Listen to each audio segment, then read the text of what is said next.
Hi friends, அனைவருக்குமே வணக்கம். சற்று முன் நம்ம பாஜக தலைவர் அண்ணாமலை அவர்கள் ஒரு இரங்கல் செய்தியை தெரிவிச்சிருக்காரு. முக்கியமாக ஈரோடு கிழக்கு தொகுதி எம்எல்ஏ முன்னாள் மத்திய அமைச்சருமான திரு EVKS இளங்கோவன் அவர்கள், அவருக்கு வயது 75. தற்போது அவர் உடல்நலக்குறைவால் இறந்திருக்காரு. அண்ணாமலை அவர்கள் இரங்கல் செய்தியை தெரிவிச்சிருக்காரு. என்ன இரங்கல் செய்தி அப்படின்னு பார்த்தீங்கன்னா, தமிழக காங்கிரஸ் கட்சியின் முன்னாள் மாநில தலைவரும் ஈரோடு கிழக்கு தொகுதி சட்டமன்ற உறுப்பினருமான திரு EVKS இளங்கோவன் அவர்கள் உடல்நலக்குறைவால் காலமானார் என்ற செய்தி அறிந்து மிகுந்த வருத்தமடைகிறேன். அவரது குடும்பத்தினருக்கும் ஆழ்ந்த இரங்கலை தெரிவித்துக் கொள்கிறேன். அவரது ஆன்மா சாந்தி அடைய இறைவனை வேண்டிக் கொள்கிறேன். ஓம் சாந்தி அப்படின்னு நம்ம பாஜக தலைவர் அண்ணாமலை அவர்கள் ஒரு 10 நிமிஷத்துக்கு முன்னாடி இந்த இரங்கல் செய்தியை தெரிவிச்சிருக்காரு.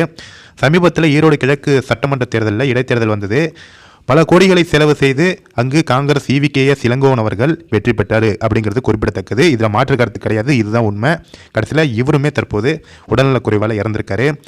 கண்டிப்பாக நம்ம சேனல் சார்பாகவும் ஒரு மூத்த அரசியல் தலைவர், மூத்த ஒரு அரசியல்வாதி அப்படிங்கிற மாதிரி மற்றும் பல தலைமுறைகளை பார்த்த ஒரு அரசியல்வாதின்னு கூட சொல்லலாம். ஏன்னா அவர் பெரியார் காலத்திலிருந்து திரு EVKS இளங்கோவன் அவர்கள் அவருடைய தந்தையெல்லாம் பாரம்பரியமாக அவங்க அரசியல் இருந்துட்டு வராங்க. தற்போது அவர் காங்கிரஸில் சட்டமன்ற உறுப்பினராக இருந்திருக்காரு, மத்திய அமைச்சராகவும் இருந்திருக்காரு. அது மட்டும் இல்லாமல் 2 முறை காங்கிரஸ் கமிட்டி தலைவராகவும் இருந்திருக்காரு. இந்த நிலையில் அவர் இறைவனடி சேர்ந்திருக்காரு. அவருடைய ஆத்மா சாந்தி அடைய இறைவனை நம்ம பிரார்த்திக்கலாம்.